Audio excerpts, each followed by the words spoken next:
storyteller, and I started telling my stories and realizing that there's like I kind of call it the game of life, right? And so much like beach volleyball, it's not about getting famous, right? Like nobody knows. Like we're trying to. It's such an awesome sport, but you know everyone's out here doing what they love. Yeah. So it's more about making your mark. Yeah. Right. And you do your podcast, The Tribe. Podcast. And he has such an amazing story. Like I love these resilient stories. Like, Yeah.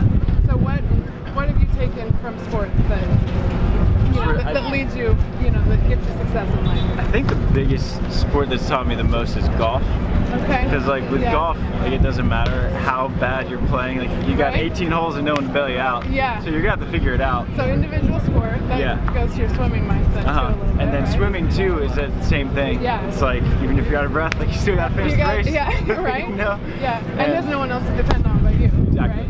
So. And it's helped a ton with volleyball too because like I haven't been playing that long. So like the only thing that you can control is like can you get to the ball? Yeah. Can you hustle? And that's it. So like in Hermosa Beach when playing with Hagen, we had 4 matches go to 3 sets and we were down 10-8 in the 3rd set 4 times in a row.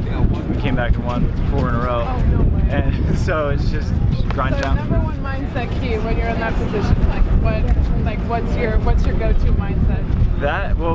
Breathing's been a big thing lately, and then I take a lot. I don't know if you listen to Billy Allen and John Mayer's podcast, No, Coach Your Brains Out, but they're big into just like control what you can control. Yeah. It's just like, well, I'm gonna get served because I've gotten every serve for the last 3 months, so let's just pass the ball, and then if I pass in the right spot, the set's gonna be in the right spot, and then putting it away just comes naturally after that. Yeah. So you just control what you can control. That's it. Right.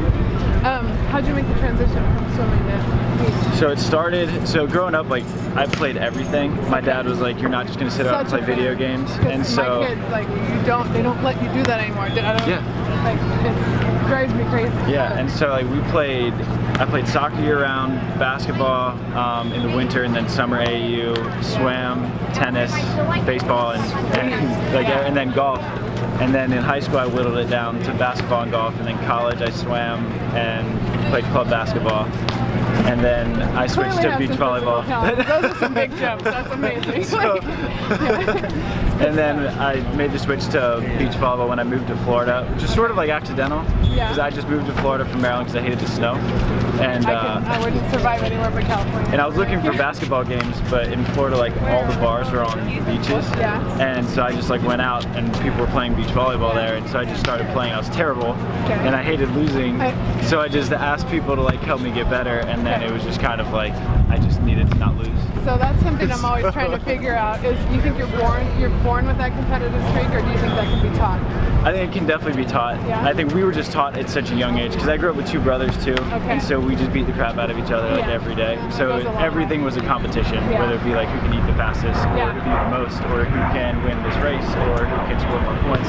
It's like we just competed in everything, even down to like academics. So like I went to North Carroll High School, and so we got little bumper stickers when you're on the honor roll. Okay. And so we each had like at the dinner table, we each had like a little wall behind us. So we lined up our honor roll bumper stickers, and like we made sure that like mom put them up there just so who had the tallest tower of honor roll. I'm a huge believer in the dinner table too. So like that stuff goes a long way. Yeah, no, it was great. Like my parents did such an awesome job with us. Like I tell Delaney all the time that like I think that they're like superheroes. They had like time turners, like because they just drove us everywhere. My mom was always like with us wherever we went. My dad coached us in like all of our sports. I was like, where you had to like do other things with your lives. So they were so great. It gets pretty all-encompassing at some point. But I know I have 2 drivers now, so and I have 4 kids. So like my first 2 are driving. Yeah, it's amazing. Moms are superheroes. And then like Delaney's mom came up today just to watch her play 2 matches, and that's like I don't know how far of a drive it is from Malibu. It's not short. No, it's not short. No, for sure. Get in here. You want to? Dude, this is not my thing too. Self-promotion is the worst thing ever. But you had 2 great matches today. Like, number one mindset thing that you would take from Either one of them. Well, you mentioned that you're like really big into resilience. Yeah. And I didn't feel like I was really connected. I felt like I was off my game this morning. Oh, okay. And it was a big part of resilience, I think, especially in the beach game when you have your partner, is to be able to find the way to rely on them and to have them help you get out of that. Yeah. And so I really enjoyed going through that process with Jess because I needed her and I was able to lean on her and she picked me up, and then moving into our second match, we were both cruising because we had gone through it together. And is this the first time you guys played this game? No, we've been playing this season together. We started, our first tournament was the New York AVP, and we've been playing together since. Very good. All right, and are you coming back to Vegas?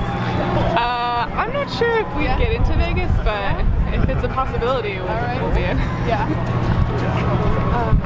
Okay, optimism. That's my brand. So, if there's...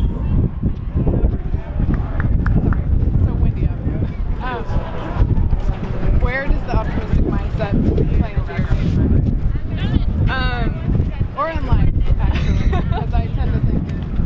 I'm a huge believer in that also. I actually think that I like drawing the comparison in like competition to the movie Monsters Inc. Love. Because you can fire up because you are angry or like super gnarly or I don't know, like want to take someone's head off. And it's like when they're trying to bottle the screams. Yes. Okay. And then at the end of the movie they find out that like the laughter is actually worth so much more. Right? It's like way more powerful. Yes. So I just love getting out on the court and enjoying every second and playing because I love it, not for anything else. To like try to motivate myself or get me firing just because I think that the joy of it is way more powerful. Gets you up in the morning. Yeah. Exactly. Sure. How about you on optimism? Well, my mom is like the most optimistic person I know, so I was kind of raised with that mindset just to find the silver linings always. But I just think like there's just two ways you can look at life. Like you can look at like the opportunity. Like I know a lot of guys were like scared to play the Norwegians behind us because they're the #1 in the world, and they're like, oh, we have to play these guys. Like no, like you get to play them. Right? That's how you frame it. Yeah, it's so easy just to find the negative stuff, but it's worth so much more to find the positive. Like after you lose, like a lot of people love blaming their partners with what good comes of that. So you can always do something better in a 2-man game. Right. So there's just no sense in not looking at the brighter side of it. Like what can I take away from it? Yeah, I always tell my kids, I'm like, you want to lift that person, whoever you're with, like whether it's a partner on the court or whoever you're around, like make their experience better. Yeah. Right? And I think it's important too to like ground your optimism in reality. So it's not just like let's just all be like sunshine and rainbows, but like if you say, you know, like the realist comment. You know, when people say, are you an optimist or a pessimist? I'm a realist. I'm like, no, you're an optimist that believes in working hard. Right. Like, to me, that's, you know, you don't get to just say it's going to go well. You got to back it up. Yeah, exactly. Like, you know, say a guy like shanks a pass, you know, you can say, you shanked it, sure, like that's the realest part, but here's what you can do to make it better. And that's it, like you just fix the problem. Instead of saying, oh, I'm terrible. Like, it doesn't do any good. Right, you lower their, exactly. It's all, yeah.